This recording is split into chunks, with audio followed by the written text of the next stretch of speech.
Hello student, Kansai GS for IAS PCS के इस platform में आपका स्वागत है। मेरा नाम है अक्षय सिंह।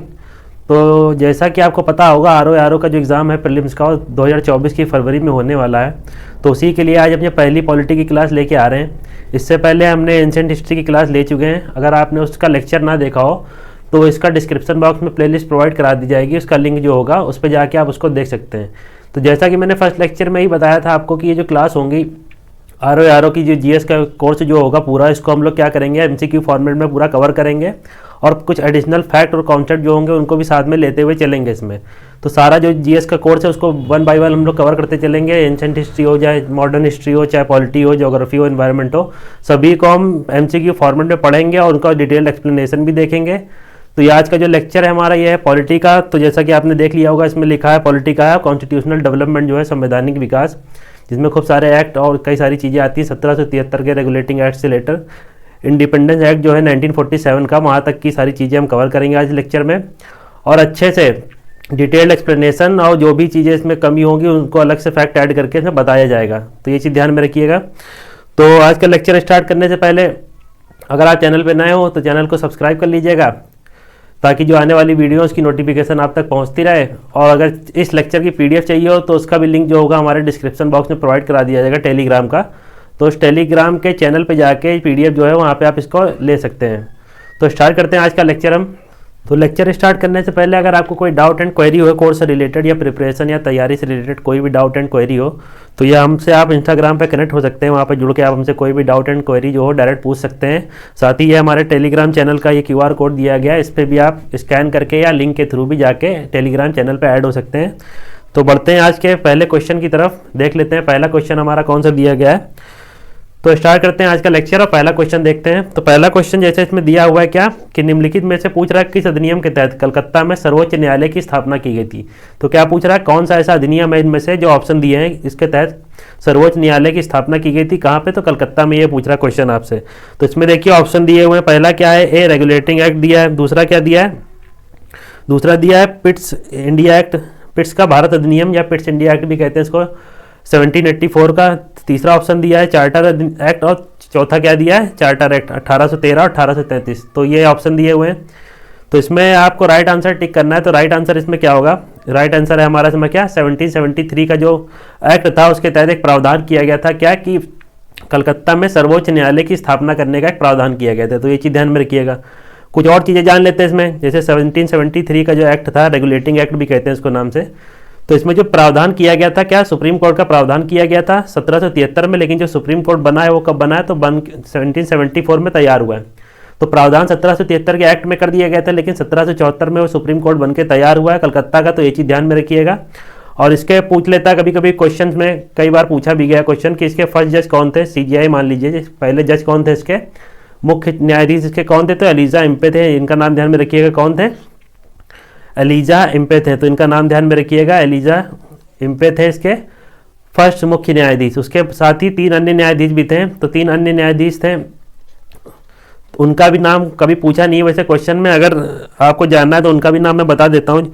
जो इसके अलग 3 न्यायाधीश थे उनका नाम जो है, पहले का नाम क्या है, तो पहले का नाम ध्यान में रखिएगा, एक एलिजा इम्पे हो गए, दूसरे का नाम था लेमिस्टर और एक का जॉन हाइड नाम था और तीसरे का कौन था, चैम्बर्स नाम था। तो इसको ध्यान में रखिएगा, लेमिस्टर नाम था एक का हाइड नाम था, इससे ध्यान रखिएगा हाइड करके, और एक का चैम्बर नाम था। तो ये चीज़ ध्यान में रखिएगा। कोर्ट में चैम्बर होते हैं तो उसी के नाम से आप कनेक्ट कर सकते हैं। चैम्बर थे, लेमिस्टर थे और जॉन हाइड थे। तो ये 3 अन्य न्यायाधीश थे। तो 4 न्यायाधीश का इनका वो था। उसमें पहले जो मुख्य न्यायाधीश थे वो कौन थे, एलिजा इम्पे थे। जो 3 अन्य न्यायाधीश थे वो कौन थे, लेमिस्टर थे, जॉन हाइट थे और साथ ही चैम्बर थे। तो ये चीज़ ध्यान में रखिएगा। तो ये चीज़ ध्यान में रखिएगा क्या, ये सब चीज़ें कि एक्ट 1773 में था, 74 में कोर्ट बना, 74 में जो कोर्ट बना उसके मुख्य न्यायाधीश एलिजा इम्पे थे, 3 अन्य न्यायाधीश थे, उनका नाम जैसे हमने बता दिया। तो इतनी चीज़ें इसमें ध्यान रखिएगा। साथ ही एक और चीज़ ध्यान में रखिएगा, 1773 का जो एक्ट आया था रेगुलेटिंग एक्ट, उसी के तहत जो पहला गवर्नर जनरल था वो कौन था, पहले बंगाल का गवर्नर था, उसको बंगाल का गवर्नर जनरल कर दिया गया था। तो वो कौन थे, वॉरेन हेस्टिंग थे। ये चीज़ ध्यान में रखिएगा, कौन थे, वॉरेन हेस्टिंग थे। और वॉरेन हेस्टिंग का अगर कार्यकाल पूछे आपसे तो 1772 से 1785 तक का इनका कार्यकाल है। तो ये चीज़ ध्यान में रखिएगा, 72 से 85 तक का इनका कार्यकाल है। तो ये चीज़ ध्यान में रखिएगा। तो ये किसका, अगर वॉरेन हेस्टिंग का कार्यकाल पूछ ले कब से कब तक था, तो 1772 से 85 तक के बीच में वॉरेन हेस्टिंग रहे हैं, और यही पहले बंगाल के गवर्नर जनरल भी बने। और ये सब चीज़ें इसमें ध्यान में रखिएगा रेगुलेटिंग एक्ट में। देखते हैं नेक्स्ट क्वेश्चन क्या हमारा। दूसरा क्वेश्चन जो दिया इसमें क्या दिया गया, पूछ रहा सर्वोच्च न्यायालय की स्थापना के संबंध में निम्नलिखित में से कौन सा कथन सही है। ऑप्शन दिया है कलकत्ता में सर्वोच्च न्यायालय की स्थापना 1773 के रेगुलेटिंग एक्ट के द्वारा की गई। और दूसरा क्या ऑप्शन दिया है, लेमेस्टर जो थे इस न्यायालय के प्रथम मुख्य न्यायाधीश थे। तो क्या बता रहा है दूसरा, पहला क्या बता रहा है 73 के एक्ट के तहत, रेगुलेटिंग एक्ट के तहत इसमें कलकत्ता में सर्वोच्च न्यायालय की स्थापना की गई। और दूसरा जो ऑप्शन दिया इसमें क्या, लेमेस्टर बता रहा है इसके मुख्य न्यायाधीश थे। तो जैसा भी हमने ऊपर बता दिया एलिजा एम्पेस के मुख्य न्यायाधीश थे, ना कि लेमेस्टर। लेमेस्टर जो थे, जो 3 अन्य न्यायाधीश हैं उनमें से एक नाम दे दिया इन्होंने कन्फ्यूजन के लिए। तो लेमेस्टर जो 3 अन्य न्यायाधीश थे उनमें से एक है, ना कि ये मुख्य न्यायाधीश थे। तो ये चीज़ ध्यान में रखिएगा, इसलिए दूसरा गलत हो जाएगा। तो इसमें केवल ऑप्शन जो होगा राइट आंसर कौन सा होगा हमारा, केवल एक इसमें राइट आंसर होगा। तो इतनी चीज़ें इसमें ध्यान में रखिएगा, केवल एक राइट आंसर होगा। तो इसमें सही कथन चुनना था, तो ये भी ध्यान में रखिएगा कि कभी कभी यहाँ गलत हो जाता है, गलत कथन पूछ लेता है। तो इसमें सही चुनना था, तो सही हमने बता लिया। बढ़ते हैं नेक्स्ट क्वेश्चन की तरफ। नेक्स्ट हमारा कौन सा है, तीसरा नंबर का क्वेश्चन। तीसरे नंबर के क्वेश्चन में क्या दिया है, सूची को मिलाना है। 2 सूची दी गई हैं और कुछ कार्य दिए गए हैं और एक्ट दिए गए हैं, इनको मिलान करना है। तो जैसे पहला क्या लिखा है, नियंत्रण परिषद की स्थापना। तो पहले में क्या है, नियंत्रण परिषद की स्थापना। बी में दिया सर्वोच्च न्यायालय की स्थापना। सी में इंग्लिश मिशनरियों को भारत में कार्य करने की अनुमति। और डी में क्या दिया गया, गवर्नर जनरल की परिषद में कानूनी सदस्य की नियुक्ति। तो इसमें मिलान करना है। तो जैसा भी हम सर्वोच्च न्यायालय वाला देख ही चुके हैं कौन सा एक्ट से था, तो ये देख लीजिएगा, यहाँ पे ए में हो जाएगा बी, मतलब एक में बी हो जाएगा, ये यहाँ चला जाएगा। और नियंत्रण परिषद की स्थापना जो हुई थी बोर्ड ऑफ कंट्रोल इसको कहते हैं इंग्लिश में, बोर्ड ऑफ कंट्रोल की जो स्थापना हुई थी वो 1784 के पिट्स एक्ट से हुई थी। तो यहाँ पे ए लिख दीजिएगा, 1784 के पिट्स एक्ट से हुई थी। तो ये चीज़ ध्यान में रखिएगा। और इंग्लिश मिशनरी जो है उनको भारत में जो क्या कहते हैं, सॉरी, इंग्लिश मिशनरियों को जो भारत में प्रचार करने की अनुमति मिली थी वो कौन सा एक्ट से मिली थी, तो वो 18 से 13 से एक्ट से मिली थी। इतनी चीज़ ध्यान में रखिएगा। और गवर्नर जनरल की परिषद में कानूनी सदस्य की जो नियुक्ति हुई थी तो वो कब हुई थी, तो 1833 के एक्ट से। कौन सा, चार्टर एक्ट 1833 के एक्ट से इसमें नियुक्ति हुई थी, कानूनी सदस्य की नियुक्ति। और ये शायद कानूनी सदस्य की जो नियुक्ति थी उनका नाम क्या था, तो मैकाले नाम था उनका। तो ये चीज़ ध्यान में रखिएगा। कानूनी सदस्य की जो नियुक्ति हुई थी पहली वो कौन थे, मैकाले थे। 1833 के एक्ट के तहत उनको नियुक्ति की गई। और जो इंग्लिश मिशनरियों को भारत में कार्य करने की अनुमति मिली वो कौन से एक्ट से, तो चार्टर एक्ट 1813। तो इस हिसाब से इसका राइट आंसर क्या होगा, तो इस हिसाब से इसका राइट आंसर होगा बी। तो ये पहले का हो जाएगा दूसरा, और दूसरे का हो जाएगा पहला, और बाकी सी का तीसरा और डी का चौथा। तो ये हो जाएगा राइट आंसर। तो ये चीज़ ध्यान में रखिएगा। तो इसमें ध्यान में क्या क्या रखना है, सारी चीज़ें एक बार फिर से पढ़ लीजिएगा। बढ़ते हैं नेक्स्ट क्वेश्चन की तरफ। चौथा नंबर क्वेश्चन देख लेते हैं क्या दिया गया। चौथा नंबर क्वेश्चन जो है वो बता रहा है कि क्या कि किस भारत में अंग्रेजी शिक्षा की नींव कब से पड़ी। तो ये पूछ रहा है कौन से एक्ट या इनमें से प्रयोग करके बताना है कि किसके तहत भारत में अंग्रेजी शिक्षा की नींव पड़ी। तो ऑप्शन दे रखे हैं इसमें, ए दिया 1813 के चार्टर एक्ट, बी दिया है क्या, दूसरा दिया option journal committee on public instruction के नाम से 1823 में, और यह 18 और तीसरा ऑप्शन जो दिया है प्राच्यविद या आंग्लविद विवाद के तहत। तो ये पूछ रहा अंग्रेजी शिक्षा की नींव कैसे पड़ी। तो इन तीनों में से बताना हमको क्या सही है। तो ये तीनों के तीनों जो हैं केवल अंग्रेजी शिक्षा की नींव पढ़ने में इनका बहुत महत्वपूर्ण योगदान है। इतनी चीज़ ध्यान में रखिएगा। ये तीनों जो दे रखे हैं, जैसे चार्टर एक्ट है, इसमें क्या किया गया था, 1 लाख रुपए का प्रावधान किया गया था अंग्रेजी शिक्षा को बढ़ावा देने के लिए। ये कमेटी बनी थी एक, ये चीज़ ध्यान में रखिएगा। और ये प्राच्यविद और आंग्लविद अगर कभी डिटेल में लेक्चर लेंगे तो ये इसको बता देंगे अच्छे से। तो ठीक है, इसमें ये इतनी चीज़ें ध्यान में रखिएगा। आगे इस पे और बढ़ते हैं नेक्स्ट क्वेश्चन की तरफ। नेक्स्ट क्वेश्चन क्या है हमारा, नेक्स्ट है 5वां नंबर का क्वेश्चन। इसमें क्या दिया गया है, किस अधिनियम के द्वारा ब्रिटिश संसद ने चाय और चीन के साथ व्यापार को छोड़कर ईस्ट इंडिया कंपनी के भारत के साथ व्यापारिक एकाधिकार को समाप्त कर दिया गया था। तो पूछ रहा है क्या, कौन सा ऐसा एक्ट है जिसमें चाय और चीन के व्यापार, चाय और जो भारत से चाय का व्यापार होता था नॉर्थ ईस्ट से, और साथ ही जो चीन के साथ व्यापार होता था ईस्ट इंडिया कंपनी का, उसको छोड़कर जो व्यापारिक एकाधिकार था वो ईस्ट इंडिया कंपनी का समाप्त कर दिया गया था। तो ये पूछ रहा है। इसमें ऑप्शन दिए, ए 1813 का एक्ट दिया गया, बी 1833 का, सी दिया 1853 का, या डी दिया 1873 का एक्ट। तो इसमें जो राइट आंसर होगा वो हमारा कौन सा होगा, 1813 का जो अधिनियम है उसके तहत क्या किया था, जो वहाँ से ये एक्ट बन के आते थे उसमें एक प्रावधान किया गया था कि जो ईस्ट इंडिया कंपनी है उसका भारत के साथ व्यापारिक जो एकाधिकार है उसको समाप्त कर दिया जाएगा। केवल चाय पे एक एकाधिकार रहेगा और जो चीन के साथ व्यापार है उस पर व्यापारिक एकाधिकार रहेगा। तो ये चीज़ ध्यान में रखिएगा।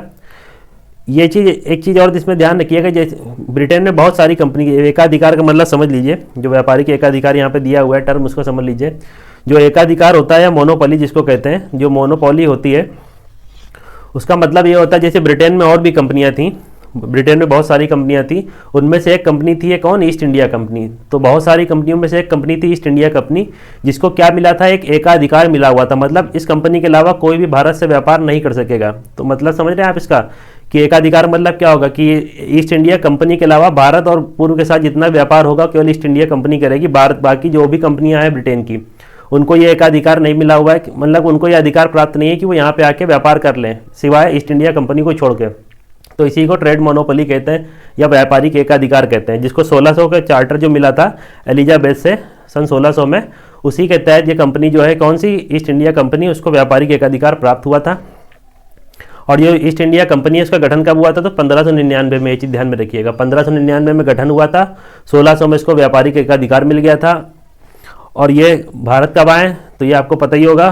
तो ये सब चीज़ें, बढ़ते हैं आगे नेक्स्ट क्वेश्चन की तरफ। नेक्स्ट क्वेश्चन हमारा देख लेते हैं कौन सा है, 6वां नंबर क्वेश्चन। 6वां नंबर देखते हैं क्वेश्चन में क्या दिया हुआ है। चार्टर एक्ट 1813 के संबंध में पूछ रहा है, कथनों पर विचार करना है। ए दिया है, पहला क्या कथन दिया है कि इसने भारत में ईस्ट इंडिया कंपनी के व्यापारिक एकाधिपत्य को, चाय और का व्यापार और चीन के साथ व्यापार को छोड़कर समाप्त कर दिया गया था। और दूसरा क्या दिया है ऑप्शन, दूसरा कथन क्या दिया है, दूसरा कथन दिया है, इसने कंपनी द्वारा अधिकार के लिए गए भारतीय राज्य क्षेत्र पर ब्रिटिश राज्य का संप्रभुता को सुदृढ़ किया। और तीसरा बता रहा, भारत का राजस्व ब्रिटिश संसद के नियंत्रण में आ गया। तो क्या 6वां क्वेश्चन हमारा क्या बता रहा है कि 3 कथन दिए हैं। पहला कथन दिया है, इसने भारत में ईस्ट इंडिया कंपनी के व्यापारिक एकाधिकार को समाप्त कर दिया, सिर्फ चाय और चीन के साथ व्यापार को छोड़कर। दूसरा कथन दे रखा है, कंपनी द्वारा अधिकार में लिए गए भारतीय राज्य क्षेत्रों पर क्या होगा, ब्रिटिश संप्रभुता को सुदृढ़ किया इस एक्ट ने, 1813 के एक्ट ने। और तीसरा जो कथन दिया है वो बता रहा है कि जो भारत का राजस्व था ब्रिटिश संसद के नियंत्रण में आ गया। तो ये पूछ रहा है, तो इसमें से सही कथन बताना है हमें। तो ऑप्शन दिए हुए हैं, ए में दिया है केवल 1 2, बी में 2 3, सी में 1 3 या डी में 1 2 3। तो इसका राइट आंसर जो होगा वो क्या होगा, पहला और दूसरा होगा। तो पहला और दूसरा तो सही है, लेकिन ये तीसरा गलत है। तीसरा गलत इसलिए क्योंकि ये ब्रिटिश संसद के नियंत्रण में कब आया था, तो ये 1858 का जो एक्ट था उसके तहत ये ब्रिटिश संसद के नियंत्रण में आया था, ना कि 1813 के एक्ट से। तो इतनी चीज़ें इसमें ध्यान में रखिएगा। बाकी व्यापारिक एकाधिकार ये बना रहा था, फिर 1833 में इसको पूर्णतः समाप्त कर दिया गया था, चाय और चीन को भी हटा दिया गया था, और पूर्णतः 1833 में पूर्णतः इनका व्यापारिक एकाधिकार समाप्त कर दिया गया था। तो ये चीज़ ध्यान में रखिएगा। और बाकी 20 वर्षों के लिए हर 20 वर्ष में एक्ट आते थे, 1793 से 1813 और 1833, फिर 1853 में भी ये पिट्स नाम से एक्ट आएंगे। तो इतनी चीज़ ध्यान में रखिएगा। बाकी बढ़ते हैं नेक्स्ट क्वेश्चन की तरफ। क्या पूछ रहा है 7वां नंबर क्वेश्चन हमारा, किस अधिनियम ने भारतवासियों को अपने देश में प्रशासन में कुछ हिस्सा लेना संभव बनाया। तो पूछ रहा है कौन सा ऐसा अधिनियम है जिसने क्या किया, भारतवासी जो है उनको अपने देश में प्रशासन में कुछ हिस्सा लेने के लिए संभव बनाया। तो ऑप्शन दे रखा है, charter act 1833, B charter act 1853, C government of India act 1858 या डी दे रखा है इंडियन काउंसिल एक्ट 1861। तो इसका राइट आंसर जो होगा वो कौन सा होगा, 1833 का जो चार्टर एक्ट है उसके तहत क्या किया गया था कि जो भारतवासी हैं उनको कुछ प्रशासन में भूमिका उनको दी गई थी इसी एक्ट के तहत। कौन सा, 1833 के एक्ट के तहत। तो ये चीज़ ध्यान में रखिएगा। इसमें यह कहा गया था कि किसी भी भारतीय को अपना क्राउन की देशज में प्रजा को अपने धर्म जाति वंशानुक्रम वर्ण के आधार पर इनसे कोई भेदभाव नहीं किया जाएगा और इनको प्रशासन में शामिल किया जाएगा। तो इतनी चीज़ें ध्यान में रखिएगा। बढ़ते हैं क्या नेक्स्ट क्वेश्चन की तरफ। नेक्स्ट है हमारा कौन सा, नेक्स्ट देखते हैं नेक्स्ट क्वेश्चन क्या दिया हुआ हमारा। तो नेक्स्ट क्वेश्चन पूछा, निम्नलिखित में से किस अधिनियम के अंतर्गत भारतीय विधान परिषद को बजट पर बहस करने की शक्ति प्राप्त हुई। तो भारतीय विधान परिषद को बजट पर बहस करने की शक्ति पूछ रहा कौन से अधिनियम के तहत प्राप्त हुई सॉरी। तो देख लेते हैं किस अधिनियम के तहत क्या है भारतीय विधान परिषद को बजट पर बहस करने की शक्ति प्राप्त हुई थी। तो देख लेते हैं ऑप्शन क्या दिया है, भारतीय परिषद अधिनियम 1861, बी दिया है भारतीय परिषद अधिनियम 1892, सी दिया है भारतीय परिषद अधिनियम 1909 या डी दिया है भारत शासन अधिनियम 1919। तो क्या पूछ रहा है इसमें, कौन सा ऐसा अधिनियम है जिसके तहत क्या किया गया, भारतीय विधान परिषद को बजट पर बहस करने के लिए अनुमति प्राप्त हुई? तो ये पूछ रहा है, इसमें ऑप्शन दे रखा है भारत परिषद अधिनियम 1861, 1892, 1909 या भारतीय शासन अधिनियम 1919। तो इसमें राइट आंसर जो होगा हमारा वो कौन सा होगा, 1892 का अधिनियम था। उसके तहत क्या मिला था कि जो भारतीय हैं उनको विधान परिषद में बजट पर बहस करने की सहमति मिल गई थी। तो ये चीज़ ध्यान में रखिएगा। नेक्स्ट क्वेश्चन क्या है हमारा, नेक्स्ट क्वेश्चन पूछ रहा है, ब्रिटिश भारत में सांप्रदायिक प्रतिनिधित्व की व्यवस्था निम्नलिखित में से किस अधिनियम के तहत की गई थी? तो क्या पूछ रहा है, सांप्रदायिक अधिनियम, सांप्रदायिक प्रतिनिधित्व की जो व्यवस्था है कौन से अधिनियम के तहत की गई थी? सांप्रदायिक प्रतिनिधित्व का मतलब आप समझते होंगे कि संप्रदाय के आधार पर राजनीति में प्रतिनिधित्व देना या उनकी सीटें पक्की करनी। तो संप्रदाय के आधार पर पहली बार किसमें दी गई थी? तो आपको पता होगा 1909 का जो पार्लियामेंटो सुधार अधिनियम है उसके तहत मुस्लिमों को क्या किया गया था, पृथक निर्वाचन की वो जो सुविधा दी गई थी। तो ये चीज़ ध्यान में रखिएगा। तो इसमें मुस्लिमों को मिला था पहली बार क्या, पृथक निर्वाचन की सुविधा की दी गई थी। फिर उसके बाद ये 1919 का एक्ट है, इसमें बढ़ा दिया गया था, सिख और कई उनको भी शामिल कर लिया गया था। तो ये चीज़ ध्यान में रखिएगा। तो इसका राइट आंसर क्या होगा, पार्लियामेंटो सुधार अधिनियम 1909 का। तो ये चीज़ ध्यान में रखिएगा। और इसका बैकग्राउंड आपको पता ही होगा कि जब 1907 में बंगाल विभाजन हुआ था, फिर उसके बाद फूट पड़ी थी सूरत में, तो उसी के बाद पृष्ठभूमि में मुस्लिमों को अलग से लॉलीपॉप देने के लिए, लालच देने के लिए ये एक्ट लाया गया था और उनको पृथक निर्वाचन की व्यवस्था दी गई थी। तो इतनी चीज़ें ध्यान में रखिएगा। इस पर बढ़ते हैं नेक्स्ट क्वेश्चन की तरफ। नेक्स्ट क्वेश्चन हमारा कौन सा है, तो नेक्स्ट क्वेश्चन दिया है क्या, निम्नलिखित में से किस एक अधिनियम द्वारा भारत में संघीय न्यायालय की स्थापना की गई थी? तो क्या पूछ रहा है, भारत में कौन सा ऐसा अधिनियम है जिसके तहत संघीय न्यायालय, जो आज का सुप्रीम कोर्ट जिसको कहते हैं, वो इसी एक्ट के तहत बनाया गया था, ना कि जो 1774 में बना था कलकत्ता में, ना कि उसके तहत। तो ये चीज़ ध्यान में रखिएगा। तो पूछ रहा है किसके तहत मिली थी? तो इसमें जो नाम दिया हुआ है देख लीजिए एक्ट का, कौन कौन सा एक्ट दिए हुए हैं। तो इसमें पहला ऑप्शन दिया है क्या, पहला दिया है भारत परिषद अधिनियम 1861, दूसरा दिया है भारत सरकार अधिनियम 1909, तीसरा दिया है क्या, भारत सरकार अधिनियम 1919, और डी दिया उपरोक्त में से कोई नहीं। तो इसमें जो राइट आंसर होगा वो कौन सा होगा, डी होगा, उपरोक्त में से कोई नहीं। तो राइट आंसर क्या है इसमें, उपरोक्त में से कोई नहीं। तो किस अधिनियम के तहत संघीय न्यायालय की स्थापना की गई थी? तो ध्यान में रखिएगा, जो संघीय न्यायालय की स्थापना की गई थी वो भारत सरकार अधिनियम कौन सा, गवर्नमेंट ऑफ इंडिया एक्ट जो था 1935 का, कौन सा, गवर्नमेंट ऑफ इंडिया एक्ट 1935 का, उसी के तहत संघीय न्यायालय की स्थापना की गई थी। और जो संघीय न्यायालय हमारा है उसमें प्रावधान किया गया था, पहली बात ये ध्यान में रखिएगा, गवर्नमेंट ऑफ इंडिया एक्ट 1935 के तहत संघीय न्यायालय की स्थापना का प्रावधान किया गया था। जैसे 1773 में कलकत्ता में सुप्रीम कोर्ट के स्थापना का प्रावधान किया गया था, लेकिन स्थापित कब हुआ था, 1774 में। वैसे ही यहाँ पे 1935 के एक्ट में प्रावधान किया गया था संघीय न्यायालय की स्थापना का, लेकिन वो बना कब था, तो ध्यान में रखिएगा 1 अक्टूबर, कब, 1 अक्टूबर 1937 को बन के स्थापना हुई थी इसकी। कब, तो अगर स्थापना पूछे ये संघीय न्यायालय की तो 1 अक्टूबर 1937 में इसकी स्थापना हुई थी। और 1935 के अधिनियम के तहत इसको क्या किया गया था, प्रावधान किया गया था कि संघीय न्यायालय बनाया जाएगा। तो ये चीज़ ध्यान में रखिएगा, ठीक है। तो बढ़ते हैं नेक्स्ट क्वेश्चन की तरफ। नेक्स्ट क्वेश्चन क्या है हमारा, भारत का संघीय न्यायालय निम्नलिखित में से किस वर्ष स्थापित हुआ? तो ये पूरा किस वर्ष भारत का संघीय न्यायालय स्थापित हुआ? तो इसमें ऑप्शन क्या दिया है, ए 1935, बी 1937, सी 1946 या डी 1947। तो इसमें राइट आंसर क्या होगा, 1937 होगा। जैसा कि अभी ने बताया कि अभी 1 अक्टूबर 1937 को जो संघीय न्यायालय है वो बन के तैयार हो गया था, स्थापित हो गया था। तो इतनी चीज़ें ध्यान में रखिएगा। और प्रावधान किया गया था 1935 के गवर्नमेंट ऑफ इंडिया एक्ट में। तो इतनी चीज़ ध्यान में रखिएगा। नेक्स्ट क्वेश्चन क्या है, नेक्स्ट क्वेश्चन है, केंद्र में द्वैध शासन किस अधिनियम के अंतर्गत स्थापित किया गया? तो द्वैध शासन किस अधिनियम के अंतर्गत स्थापित किया गया ये पूछ रहा है। ऑप्शन दे रखा है, ए 1919 के अधिनियम के तहत, बी क्या है, भारत सरकार अधिनियम 1919, सी दिया है भारत सरकार अधिनियम 1935, या डी दिया गया भारत स्वतंत्रता अधिनियम 1947। तो केंद्र में द्वैध शासन पूछ रहा है, तो ये किसके तहत किया गया था? तो ये ध्यान में रखिएगा, केंद्र में जो द्वैध शासन है वो कौन से अधिनियम के तहत किया गया था? तो उसका प्रावधान किया गया था 1935 का जो अधिनियम है उसके तहत केंद्र में द्वैध शासन का प्रावधान किया गया था। तो ये चीज़ ध्यान में रखिएगा। केंद्र में अगर द्वैध शासन पूछ ले आपसे, केंद्र में ब्रिटिश गवर्नमेंट या ईस्ट इंडिया कंपनी द्वारा द्वैध शासन कब लागू किया गया था?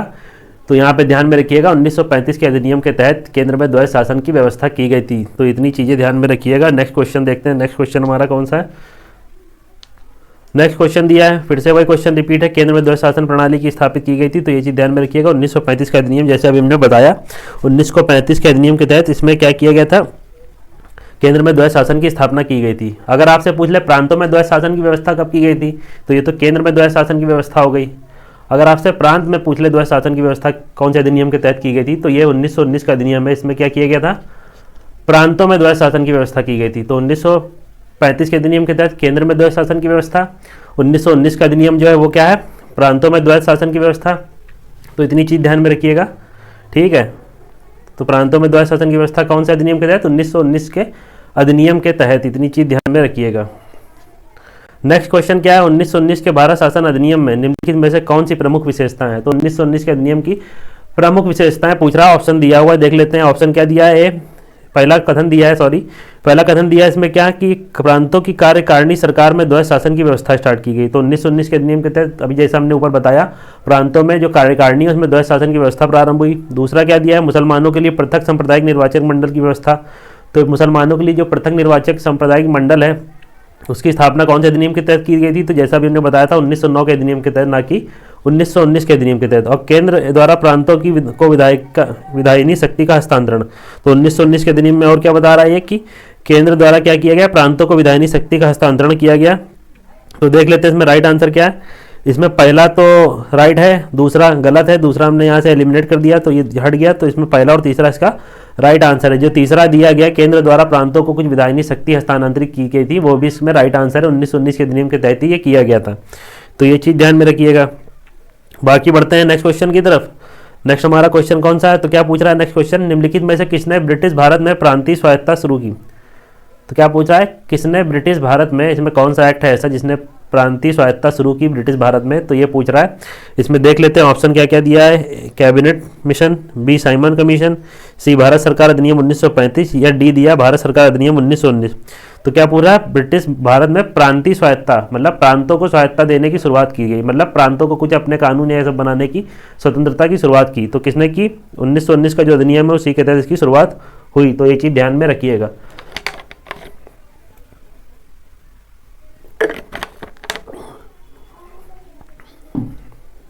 बढ़ते हैं नेक्स्ट क्वेश्चन की तरफ।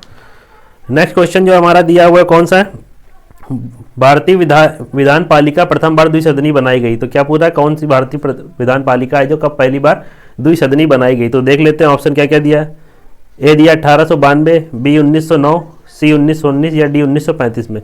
तो कब बनाई गई द्विसदनी, तो ऑप्शन देख लेते हैं। देख लिया हमने 1892, 1919, 1909, 1935।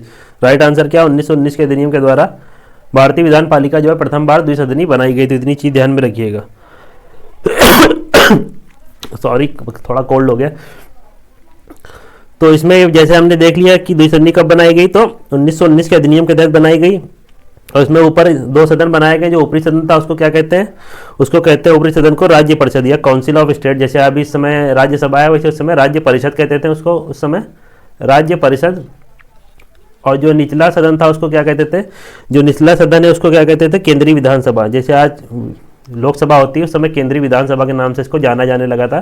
कब, केंद्रीय विधानसभा। और जो ऊपर वाली जो द्विसदनी होती है उसमें ऊपरी सदन होता है, निचला सदन होता है। जो ऊपरी सदन है उसको क्या कहते हैं, राज्य परिषद। 1919 के अधिनियम के तहत जो बनाया गया था।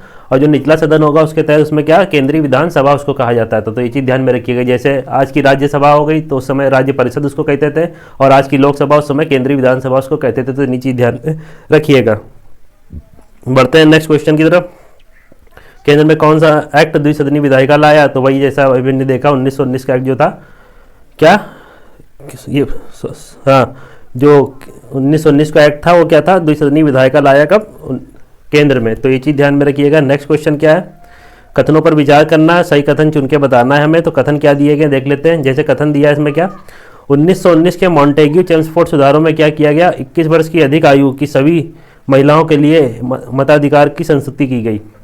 तो क्या बता रहा है, 1919 का जो मॉन्टेग्यू चेम्सफोर्ड सुधार था, या इसको एक्ट कहते हैं मॉन्टेग्यू चेम्सफोर्ड एक्ट, उसके तहत क्या किया गया, 21 वर्ष से जो अधिक की आयु की महिला थी, सभी महिला, यहाँ पे लिखा है एक्सट्रीम स्टेटमेंट ध्यान में रखिएगा, सभी महिला दिया यहाँ पे। तो बता रहा है क्या, सभी महिलाओं के लिए मताधिकार की संस्तुति की गई। और नेक्स्ट क्या दिया, 1935 का गवर्नमेंट ऑफ इंडिया एक्ट जो था उसमें क्या किया गया, विधानमंडल में महिलाओं के लिए एक आरक्षित स्थानों का प्रावधान किया गया। तो इसमें राइट आंसर क्या होगा हमारा, तो इसमें राइट आंसर होगा केवल दूसरा। यहाँ एक्सट्रीम स्टेटमेंट आप एलिमिनेट कर सकते हैं, सभी महिलाओं के लिए। तो उस समय कहाँ देंगे लोग, उस समय कुछ जो मताधिकार दिया जा रहा था कुछ चीज़ें ध्यान में रख के दी जा रही थी, जैसे कुछ लोग का एजुकेशन और कुछ ज़मीन के हिसाब से उस समय मताधिकार की व्यवस्था की गई थी, ना कि सार्वभौमिक वयस्क मताधिकार, ना कि पूर्णतः मताधिकार उस समय किसी को मिला था। तो ये चीज़ ध्यान में रखिएगा।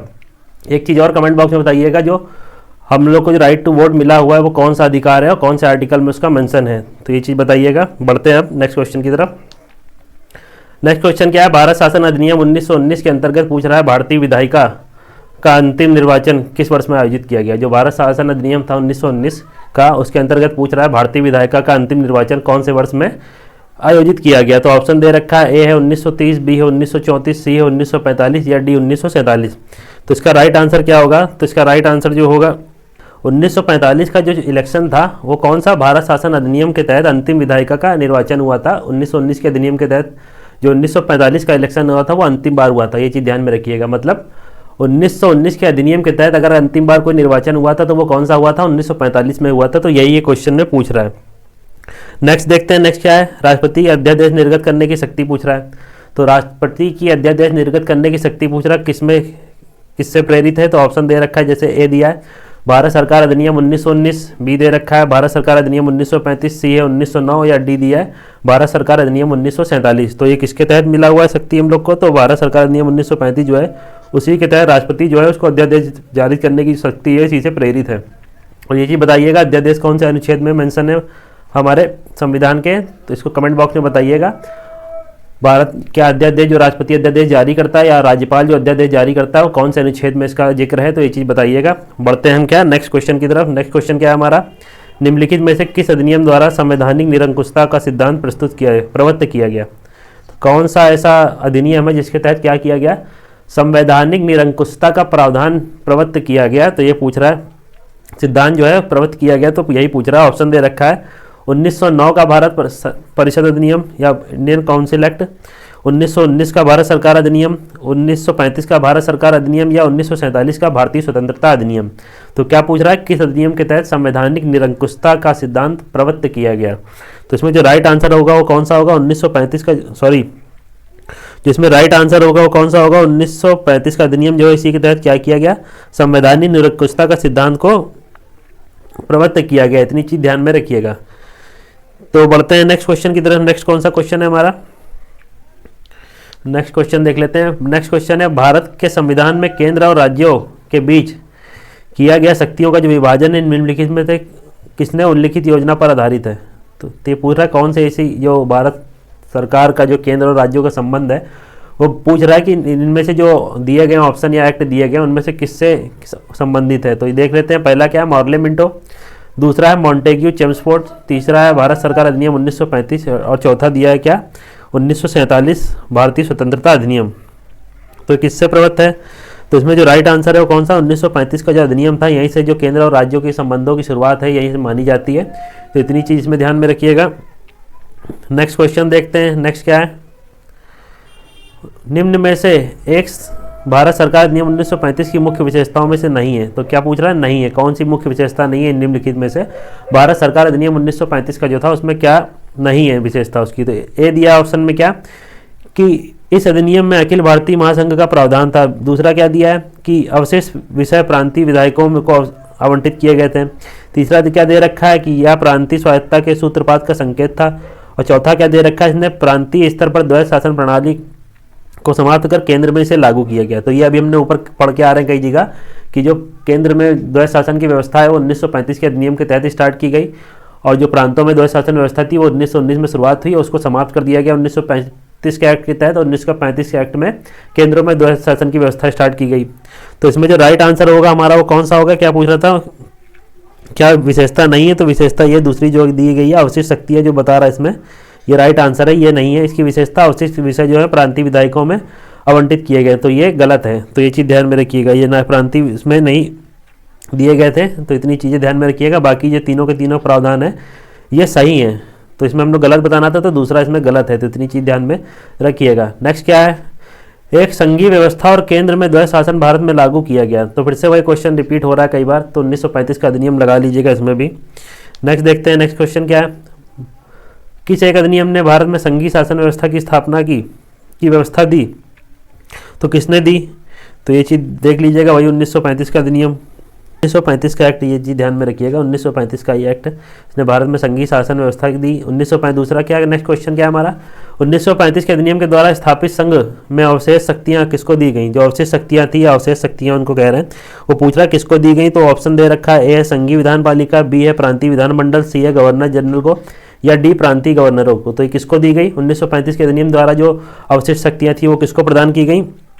तो प्रदान की गई गवर्नर जनरल को, ना कि प्रांतीय विधान पालिका या केंद्रीय विधान पालिका का। तो ध्यान में रखिएगा, जो अवशेष शक्तियाँ थी वो किसको स्थानांतरित की गई? तो गवर्नर जनरल को दी गई, तो 1935 के अधिनियम के तहत। नेक्स्ट क्या है, निम्नलिखित में से कौन सा एक भारत शासन अधिनियम 1935 में स्वीकार किया गया और महत्वपूर्ण और स्थायी अवयव नहीं है?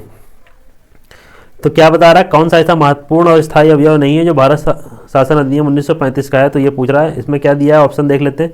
देश के लिए लिखित संविधान, बी क्या दे रखा है, विधानमंडल के लिए निर्वाचित जवाबदेह प्रतिनिधि, सी दे रखा है एक संघ की और योजना पर विचार, और डी क्या दे रखा है, विधानमंडल के लिए सरकारी सदस्यों का समावेशित करना, तो नॉमिनेट करना। तो ये पूछ रहा है, तो इसमें क्या है, तो देश के लिए लिखित संविधान, तो यही इसका राइट आंसर होगा।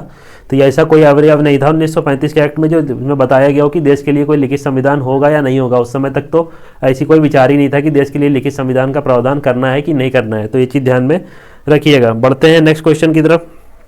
नेक्स्ट क्वेश्चन हमारा क्या है, तो क्वेश्चन सारे खत्म हो चुके हैं शायद, तो दो क्वेश्चन और बचे हुए हैं, उनको देख लेते हैं। 1935 का गवर्नमेंट ऑफ इंडिया एक्ट महत्वपूर्ण क्यों है, ये पूछ रहा है। तो यह भारतीय संविधान का प्रमुख स्रोत है, या बी इसमें दिया इसके द्वारा भारत को स्वतंत्रता मिली, सी दे रखा है भारत का विभाजन उल्लिखित था, या डी दिया गया है इसके द्वारा कुछ रियायतें समाप्त हुई। तो ये राइट टिक कर लीजिएगा, नॉर्मली कोई भी लगा सकता है आंसर ये, या भारतीय संविधान का प्रमुख स्रोत है, तो इसको बताया ही जाता है कई जगह। नेक्स्ट क्या है, निम्नलिखित में किस नियम के फलस्वरूप पूछ रहा है बर्मा भारत से अलग हुआ। तो बर्मा का भारत से अलग कौन सा नियम के तहत हुआ था? तो बर्मा को जो भारत से अलग किया गया था वो 1935 का एक्ट था, इसी के तहत क्या हुआ था, बर्मा को भारत से अलग किया गया था। तो ये चीज़ ध्यान में रखिएगा। तो ये आज के इस लेक्चर में जितने क्वेश्चन थे वो हमने कवर कर लिए। तो आई होप आपको वीडियो लेक्चर अच्छा लगा होगा। तो इसमें इतने ही क्वेश्चन थे, कॉन्स्टिट्यूशनल डेवलपमेंट जो हमारा चैप्टर चल रहा था, इसमें जितने भी एक्ट थे और जितने भी इंपॉर्टेंट क्वेश्चन थे उससे रिलेटेड जो फैक्ट एंड क्वेरी थी इतनी ही थी। तो आई होप आपको अगर वीडियो लेक्चर अच्छा लगा हो तो वीडियो को लाइक कर लीजिएगा, आने वाले वीडियो को शेयर भी कर दीजिएगा ताकि ज़्यादा से ज़्यादा लोगों तक की वीडियो की पहुँच हो सके, और चैनल को सब्सक्राइब कर लीजिएगा ताकि आने वाली जो वीडियो है उनकी नोटिफिकेशन आप तक पहले पहुँचे। और अगर कोई कमी रह जाती तो उसको कमेंट बॉक्स में बताइएगा। लेक्चर की पीडीएफ पाने के लिए जैसा हमने स्टार्टिंग बता दिया गया था कि उसका जो लिंक होगा टेलीग्राम चैनल का डिस्क्रिप्शन बॉक्स में प्रोवाइड करा दिया जाएगा। बाकी कोई डाउट एंड क्वेरी हो तो उसके लिए भी हमने बताया था कि आप हमसे डायरेक्ट कनेक्ट कर सकते हैं इंस्टाग्राम में, आप पूछ सकते हैं। तो मिलते हैं नेक्स्ट वीडियो लेक्चर में, बाय बाय।